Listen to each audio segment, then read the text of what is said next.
Hello, everyone. We're REMAX Capital Properties, and we're here live today. I'm Rebecca Hess. I'm Jennifer Davis. We're glad you could join us. We are going to start today, I think, with just a market update, which we like to do as we look at these numbers and see what's happening week to week. So we kind of jump into that, and then we wanted to talk to you about some taxes, which is always fun, county taxes, right? So let's talk market update. I think in our meeting yesterday, kind of the consensus was it was a little bit busier this last week. We had a lot go under contract in our office and things like that. It's picking up. Yeah, it feels like it's picking up a little bit. So I pulled up the numbers from our MLS, and currently right now, as of this morning, we have 292 homes in Laramie County on market. That's everything from mobile home to a brand new build. I mean, that's everything. 292. To Rebecca's $1 million listings. So that's what we've got, which is quite a bit less than where we were at a year ago. I think we're still about 100 less than what we had a year ago at this time on market. So the market is kind of tight. Average days on market as of this morning, and that does fluctuate because, I mean, it just changes because every time we have sales that close and stuff like that, it does change those numbers. But as of this morning, it was 68 days is our average days on market. Oh my goodness. I know. That's what it said today. So that's a lot, I think, as you're going in to sell your house, considering even though our inventory is low at that 292, it is still taking a couple months to get these houses sold, right? And then our median sale price was $449, which has kind of been sitting around there and maybe up and down a little bit the last couple weeks. And we have 203 homes pending right now. So 203 homes under contract. Yeah, so that's gone up a little bit. Our number on that has definitely gone up from where we were at. I think last week we were talking, I think we were down into the 190s, and so that's gone up. And then we're looking for the year from the beginning, January till now, that have sold, homes that have gone under contract, sold, we're at 135. So I think we're pretty busy still. I mean, we're still staying on track and it's pretty busy. Definitely more things went under contract this last week than we saw the week before. So I think as we move into the spring market, I would guess that we're going to see that pick up some more. Oh, definitely. As we go. But we'll see. And then you also are kind of waiting for that influx of more homes to come on market. So our inventory is more, and we're not really seeing a ton of that, right? I think it's a good time to buy and sell a house here in Cheyenne, but I always kind of think it's a good time to buy and sell a house in Cheyenne, right? So anyway, that's the current market. So if you guys have anything to say or what you're seeing, let us know. But we thought we would jump on over into taxes. And it kind of came up today, just so background on us, is at our MLS meeting this morning, which is when all the agents come together and talk about what's coming on market and previewing some homes. We had the opportunity to have the county assessor visit with us about some of these tax exemptions, and we thought we would talk to you about it because the deadline is coming up for these. It is. Yeah, so you are definitely a little bit more well equipped to share with us, and I can interject obviously, but tell us what we're looking at here with these. All right. So with the county, we are able to go into the assessor's office or go online and apply for one of three discounts. The first tier is the 25% home ownership, the homeowners property tax exemption. Now, last year, you'll have noticed in 2025, those taxes, that was already those 25%. It was automatically done for you. They gave you the discount. I did notice that on our taxes. I hope most people saw that when they pulled their taxes and saw that it had gone down. Yeah. So it was automatically applied. And it didn't matter if it was your primary, your Airbnb, your rental, everybody got it. Well, this year, that is not the case. You have to apply for it. And there are some stipulations. You have had to own the home as of January 1st of 2026. You have had to live in the house or plan on living in the house 8 months out of the year to be your primary residence. Okay. And there was a third thing, and my brain just lost it. That's okay. If you come back to remember it, come back to it. Okay.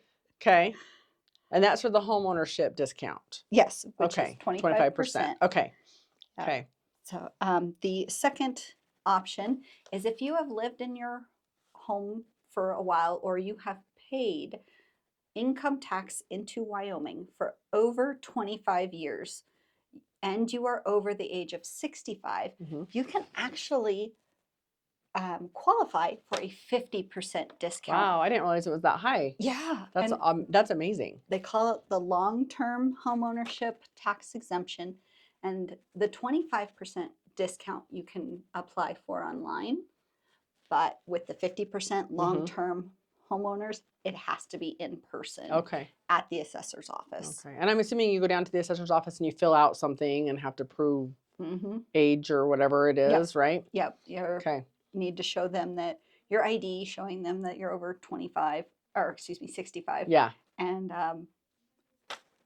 probably something showing them your address, which I think they'd be able to get off your. They should, right? They It's assessor's office. They should. They If should not, have access to we that. should talk to them about that. Right? Okay. So that's the, what's that called? Just That's the long-term Okay. homeowners Okay. discount. And then the third one is our VA exemption. Yeah. That VA exemption gives you up to $6,000 in exempt value for our veterans. And that's something you have to go in and apply for in person. Okay, as probably well. same thing to prove, right? Yep. I think you need your form stating that you were in the military and that you're a veteran now. Whatever that form is called. I should know that. DD4, DD2 or whatever. My husband's not going to be happy that I don't know that because we do have that form. Yes. He does, yes. I have my dad's form. Yeah, so we have that. It's a DD210 maybe. Anyway, so, and then the interesting thing on these is what we learned too is you can stack the VA and the long term. So you can stack both of those, correct? Yes, that was the way I understood it. Yeah.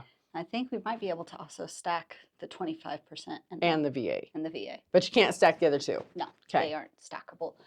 Now, the thing with it is the 25%, that deadline is March 1st. Yeah, it's coming up. It's coming up. It takes 2 minutes. Yeah. Maybe to go in and fill out their questions and be done. Yeah. It's super easy. The other ones you have to go in person and do it. Their deadline is a little bit longer. 4th Monday of May is the deadline for the long term. Okay. And then the VA, I think that's sometime in March. Okay. And I'm wondering too, because I'm trying to remember, because I know my husband went in and he's able to do it online. It was super easy to apply. Okay. But I don't know exactly this is horrible that I don't know this, but I don't know exactly what it was. And I'm just wondering if they already had information, because prior to this, he's had the VA, the discount. And so maybe they already had his information and he just was able to go in and renew it. Okay. That might have been the case. I may be speaking out of turn, but that might be the case on that. And if you don't want to waste time by going down to the assessor's office and find out how to go about it, call them. Yeah. And just find out what forms you need and how you can do that. Yeah. But get it done, because if it is that March 1st deadline, we're down to less than 2 weeks on that. So get it done. They were stating, Todd in our meeting this morning stated, they were expecting 17,000 applications for this discount. They've received 6,000. 6,000. So there's a lot of people who are maybe not aware, unaware, or maybe didn't know when the deadline was. But anyway, everybody needs to get out there and do this and get that exemption. If you qualify for it, get it. Yeah. So every penny counts. Absolutely, absolutely. Interesting. So what else on taxes, on property taxes? Share a little bit about what Todd talked to us today on deadlines, on when he's got to get things out to us and information like that. So when we receive our assessed values, that's going to be in a red and white envelope. When we receive those sometime in April, he is expecting it to be after April 1st, most likely the second Wednesday of April, but he is required by regulation to have that done by the 4th Monday in April. So sometime you're going to see that assessed value come to you in the mail sometime in April. And the assessed value form is going to look really different this year. Yeah. It says, he did say that they've got some this changes. is not a bill. Yeah, but they have to have last year's value, this year's value, last year's discount, this year's discount. So there's a lot involved with that. Yeah. And when you get that, if you disagree with the value of your home, you only have 30 days from the mail date, from the postage date, to attest the value. Yeah. Yeah, that's interesting. And so you're looking for this to come in the mail, and we all get it every year that says our assessed value. And I do think we have the tendency, because across it says this is not a bill, it kind of gets pushed aside. When you get that, don't push it aside, because by the time it gets to you, you're already into that 30 days, because it's the day that it's mailed out by them, the county, to you. So don't push it aside and save it for later. I'd open it up and see where they've got your value at. Yeah. So, and that was interesting because we talked to them a little bit about value, how they get value, and sometimes, we would hope that they're always right. We would argue sometimes they're not always right, because we value properties for a living. This is what we do, and so there's some discussion there. But if you do feel, when you look at that assessment on your property, that it's wrong, definitely get in there and see if you can and fight. I don't know if fight's the right word, but try and get that reevaluated. Have that Right? discussion. Yeah. Absolutely. And when you go in and you talk to them, you're going to fill out some forms. They're also going to verify that they have the correct bed count, bathroom count, the right condition, as well as how much of the basement is finished. They're also going to want to come out and walk the house to verify all of the information. Yeah. And when we close on a home here, a transaction that closes here, the title company will ask our sellers to fill out the form, or buyers to fill out the form or whatever on the property they're buying. And that is how they collect data. It's an interesting topic and a conversation, because Wyoming is a non-disclosure state. So values are not out there. Like, you can't go onto Zillow and get an actual value, because that value has not been disclosed. No, that was the list value. That's not guaranteed the sell value. He did say that they try to keep real comps on these, so they're not looking at comping a house next to you that went into foreclosure. They're trying to keep it as real as possible, based on what's around you, but they're really limited sometimes to the information they have. So if you have information to provide to them that could help with the value on your home or assess it better, I think they'll take it. I didn't get the feeling from Todd when he was there today that he's trying to fight anybody. He really wants the values to be accurate as much as possible, but sometimes the information that they have is not the best information. We wish they'd just listen to real estate agents, because this is what we do. But and we value property a little different than they do, because when we're looking at things, we're looking at similar style and age and location, and they are not. They're not. They're not looking at it can only be a ranch, or it can only be a 2-story. Yeah. No, they're looking at everything in the neighborhood that has sold. Yeah, and they're looking at square feet, and they're looking at bathroom count, and just they've kind of got their boxes, and that's what they fit it into, and that's how they get their value. Or we take into account a lot of other things. If things have been updated, kind of the style and everything like that. So definitely it's a difference on how we value properties, and sometimes we butt heads on that, but I think all information we can give or get is better. Yeah. So if you do go and you make an appeal, you don't like the value that they have assessed your home at, you talk with the county assessor. If you cannot get to an agreement, it will go in front of what they call the county board. The county board is made up of the 5 county commissioners, Todd Ernst, and the Laramie County attorney, which I believe is Mark Voss. If at the county board you still cannot get to an agreement, you can have the option to continue to go up the ladder and appeal to a higher court in this case. That'll go to the state board, and then it goes to the district board, and then it can even go all the way up to the Supreme Board. Okay, so it could be a process. It could be, yeah. And interesting to see how often it gets to that point. Like I said, I think I got the feeling today, listening to Todd Ernst at the meeting, sorry, I've got this hair that's kind of everywhere. Sorry, that I do really think that they want to work with people. I mean, I know it's one of the things about Laramie County that in the past has always been a good thing. Our property taxes are pretty reasonable. They are. I've had a kid live in Texas. I have a kid who lives in North Carolina. I have kids in Omaha. I just think when you compare all the pieces together, I think Laramie County is pretty reasonable with their taxes, I have to say. And if you disagree with me, let me know and why. But I think that they are trying to get accurate numbers on this and try to really do a good job evaluating the property on this. So. I'm a bit of a numbers nerd. Todd had said over the last few years that about an average of 30 people have come in to discuss their value, and only 4 of them have had to go to county board. Okay, so it seems like they come to a mutual acceptance on where the value is. Yeah, that's good. But that's really good.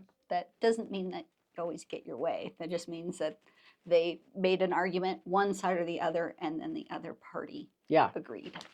Gotcha. Interesting. So, Good yeah. information. So the bottom line is get out there before the deadline Yes. and apply March for 1st. these discounts that you can get on your property taxes. Yeah. Excellent. So as long as you've lived in it for 8 months, that's the big thing. It's primary ownership that you have lived in for 8 months out of the year, Yeah. and that you owned it effective January 1st of 2026. Interesting. Okay. Very good. Well, awesome. Okay, so what we all thought we would do, because Valentine's Day is this weekend. We sat on an awesome blog, REMAX it, on all the fun things you can do for Valentine's Day. But what we thought we would share is maybe the things we love about Cheyenne, because I feel like as real estate agents, sometimes we are like the poster children for Cheyenne, right? We love it here. I want people to come here. So I thought I'll share you my 5 things, and then maybe you share me your 5. We'll see if we have the same 5 things. Okay. Wouldn't that be interesting if we have the same 5 things? There's only 5 things to love in Cheyenne. I don't believe that, but maybe there is, right? Okay, so I asked my husband this morning what he loved about Cheyenne, and his number 1 answer was the traffic, or lack of traffic. He loves that. He loves that he can get anywhere around town. He doesn't have to sit in congested highways or anything like that. So he likes the traffic. That was a good one. So I like that. I like the small town feel. And I kind of joke, have you heard that 7 degrees of separation, or I think there's that 7 degrees of separation with Kevin Bacon thing where you can, if within 7 people, you can get to the other person. I know so-and-so who knows so-and-so who knows. I think Cheyenne, it's like 2 degrees of separation. I know so-and-so who knows so-and-so who knows who I'm talking about. You know each other. And I found that pretty quickly. We've been in Cheyenne 22 years now. And it did not take me probably more than a couple years before I would walk in somewhere, talk to somebody, and then have a mutual connection. We could match up somewhere. And I kind of love that. That being said, it's still a big enough city. Not everybody knows your business, right? So I kind of like that. This is going to sound a little harsh, and maybe it's coming from my February brain. I love that we're close enough to an international airport. I can get out of here if I need to, right? So just down there for you. I know the airport here. You've flown out of Cheyenne before, and it's been good, right? Absolutely, every time. And I fly out of Denver mostly, but I love the fact that I can usually get down to the airport when I need to get out of here. So I like that. I do love the wide open spaces. I love driving around and having the stars at night, and it just feels cleansing to me to be able to be out in the wide open spaces. So I love that. And because we're out looking at houses all the time, we get the opportunity to go out into these rural neighborhoods, and I do like it. So, and then my last one, and I think we talked a little bit about this, is just the community. I think we've got great community here. I think we've got great churches here. We've got great schools here, military's here. It's a good community. It just feels good. And I think we see a lot of people coming into Cheyenne because of that. It's just a good community. Yeah. Okay, did you have anything else spectacular on your list? Well, yes. I really like the wind. Oh, okay. You're an outlier, because I don't know many people who like the wind. No, I don't like 30 straight days of wind. Which has been this year. Yeah, yes. But I do like that we have enough wind that air never feels stale. Yeah. And in my head, true. it's like it always feels like it's cleaning the air quality. That's not always the case everywhere else, but it does seem like here. And the weather is dry, so it's just, I really like that. Earlier this year, I came up with, the wind just blows away those who aren't rooted deep enough. That's a good way to say it. I'm maybe a little more harsh. I'm like, they'll make it through one wind turn. If they can handle the wind, they'll stay. If not, they're out of here, right? Yes. Because the wind can be a lot. But I do agree. I think I've got a lot of family out in Utah, and they unfortunately deal with a lot of that smog and inversion and stuff like that. And we just don't have that here. It's just nice out here. Mm-hmm. It feels good. Yeah. Yeah. And so it's, especially in the summertime when it's warmer, you can open up those windows at night and let the breeze come through, and that leads into the safety. I feel like Cheyenne is lower crime. We're big city feel, but our crime rate seems to be low. Yeah, and I safe. agree. I agree. The irony story that I have for you is we have never locked our house until I put it on the market, and I had to lock it so people could unlock it and get inside.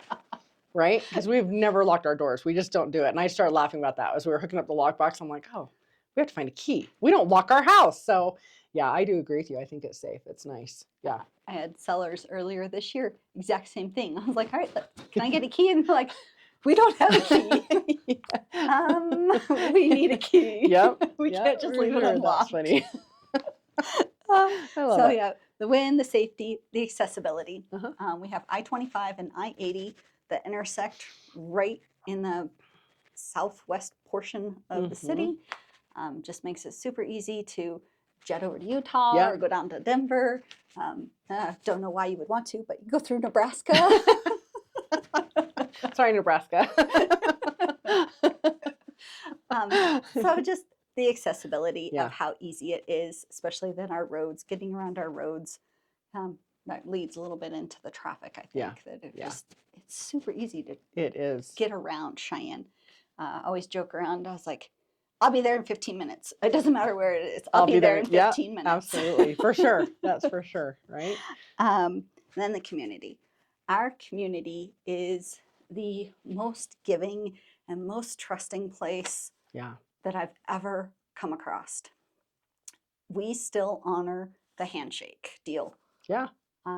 We take each other at their word. I love that. It's a Yeah. good old boy. Yeah. Which I think it's just really, it's nice to come home. I do like to go on vacation, and I like to take, January, February, March, go out and be somewhere in the sun and away from the wind. But I do love coming home. It just feels good to be back home with my people again, right?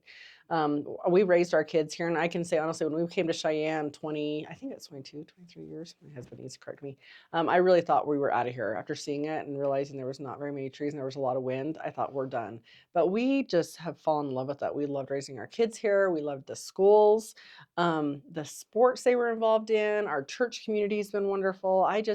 It just feels so good to come home here. And so that's, I think, one thing I try and tell my buyers when they come into town is get involved, right? Because I think it'd be easy to sit out somewhere and feel sorry for yourself with the wind and the cold and stuff. But man, our community has so many good things to get involved in. Yeah, they which do. is great. And So that leads me into my last one. yeah. CFD. Oh, good. Okay. Cheyenne Frontier Days is 10 days of outdoor rodeo. And when I first moved here 18 years ago, the people I was around, my coworkers and just people I knew, they all complained about Frontier Days and how much traffic there was and Yeah. how awful it was. I come from an itty bitty town of like 500 people and had never seen the Thunderbirds. My county fair was like 20 square feet. I mean, it was just so small. And I come here to this rodeo and concerts and Firebirds and Yeah. pancake breakfast and parades. Oh, it's amazing to Yeah. see what the community and the volunteers here in Cheyenne come together to give the Yeah. community. I agree, and I think we've hit that time of year. We're starting to rev up for the show that's coming up in July. My husband and I are heavily involved in Frontier Days, and it's been a real pleasure to do that, to get to meet people through that, and then to see how different we really are. I think we get that comment a lot, that this rodeo is different than anything else, and the all the excitement and activities that surround it. It's just different than what you find. It is the largest outdoor rodeo in the world, which is pretty amazing. And it really puts Cheyenne on the map. I know. And cowboys. And if you love horses, this is the place to be, because they're all in the parades. All the horses are in the parades. It's pretty awesome. But yeah, I think both of us could say we've raised kids here, and it's a great place to be, and we do love it. And then just going back before we end here to remind everybody, property taxes, get in there and get those filed for those discounts on your property taxes before the deadline's up, because we'd hate to have you miss out on that. And they're expecting you. The county is expecting it. They want you to come and they want you to do it. So get in there and do that before the deadline comes, and then anything else. So awesome. Thanks, you guys. Have a great day.